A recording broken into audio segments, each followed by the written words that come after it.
Sporto sirgalius supažindiname su Lietuvoje vykstančiomis varžybomis. Neįtikėtinus pilotų triukus savaitgalį galite išvysti šalia Vilniaus įsikūrusiame Kyviškių aerodrome. Šeštadienį ir sekmadienį čia vyks Lietuvos akrobatinio skraidymo čempionatas. Jame pilotai atliks 3 programas. Privalomąją programą, kurią visi žinom nuo metų pradžios ir treniruojamės visi vienodą, bet jinai yra iš tikrųjų šiemet labai sudėtinga ir tikrai žiūrovom įdomių ir tokių kvapą gniaužiančių figūrų reiškia pridėta. Tai toliau laisvoji programa, kurią kiekvienas pilotas pats savo susikuria, kokia jam labiausiai patinka pagal tam tikras taisyklės.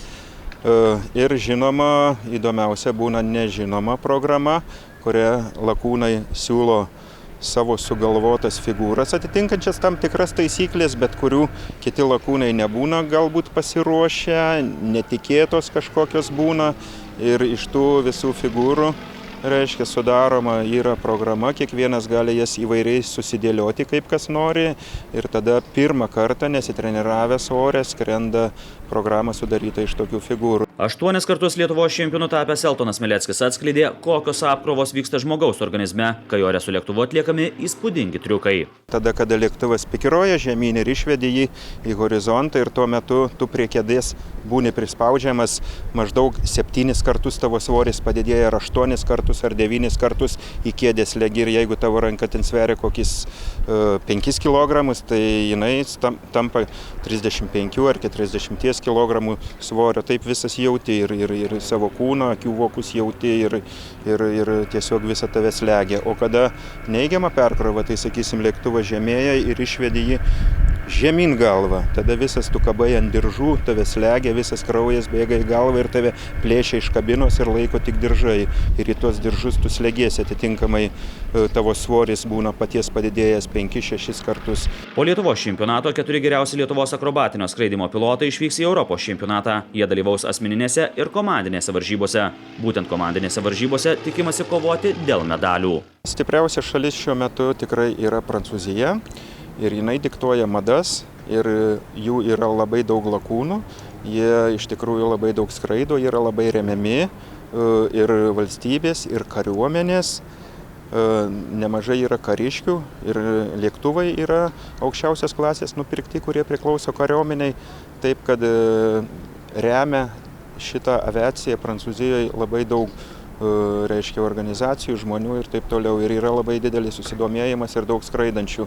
O su jais konkuruoja Rusijos komanda, kadangi irgi yra senos tradicijos, bet jiem dabar jau sunkiau su gera technika. Jau tarybiniais laikais pagaminti tie lėktuvai su 26-31 jau iš tikrųjų sensta, jau yra jiems sunkiau kovoti su prancūzais, kurie skraido naujausiais, geriausiais lėktuvais pasaulyje.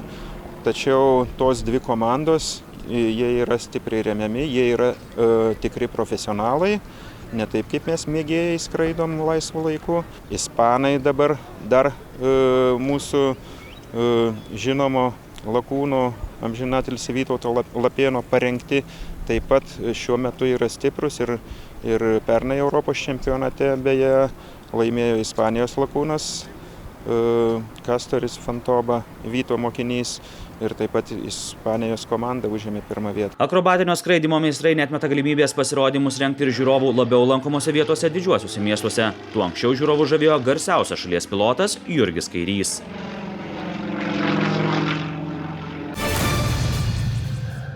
Ketvirtadienį prasidėjo 3 dienas vyksantis Lietuvos plaukimo čempionatas 50 metrų baseine.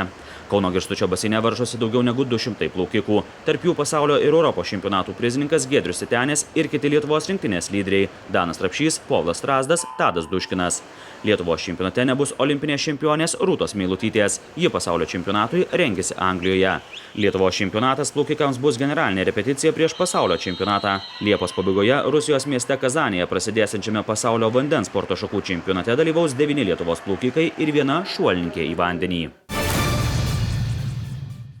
Kauniečiai ir laikinosios sostinės svečiai kviečiami palaikyti Lietuvos aklųjų ir silpnaregių riedulio rinktinę Europos golbolo čempionate. Prasidės atkrintamosios varžybos. Vyrų komandos varžysis Sabonio krepšinio centre, moterų Kauno sporto halėje. Finalai vyks šeštadienį Sabonio krepšinio centre. Vyrų varžybų favoriete laikoma 2 pasaulio ir 3 kartus Europos čempionė Lietuvos rinktinėje. Kaune kovojama ir dėl kelialapių į Rio de Janeiro parolimpines žaidynes. Vilkyčiuose vyks didžiausias šiais metais autosporto renginys Lietuvoje. Antrus metus iš eilės čia organizuojamas Šiaurės Europos zonos šalių ralikroso čempionatas. Jį atvyksta geriausi šios sporto šakos meistrai iš visos Europos. Pirmą kartą Lietuvoje bus surengtas ir Šiaurės Europos zonos šalių cross-kartų čempionato etapas. Šeštadienį vyks kvalifikaciniai važiavimai, sekmadienį finalai. Pirmas šių metų Rallycross Challenge Europe čempionato etapas vyko Čekijoje. Trakuose sekmadienį vyks atvirasis Lietuvos triatlono čempionatas. Profesionalai varžysis olimpinėje distancijoje. Plauks 1,5 km, dviračiu važiuos 40 km ir bėgs 10 km. Taip pat vyks ir pusės olimpinės distancijos triatlono varžybos. Dalyvauti triatlono čempionate ketina beveik 300 sportininkų ne tik iš Lietuvos ir kaimyninių šalių – Latvijos, Lenkijos, Rusijos, bet ir iš Jungtinių Amerikos valstijų, Didžiosios Britanijos, Prancūzijos ir Suomijos.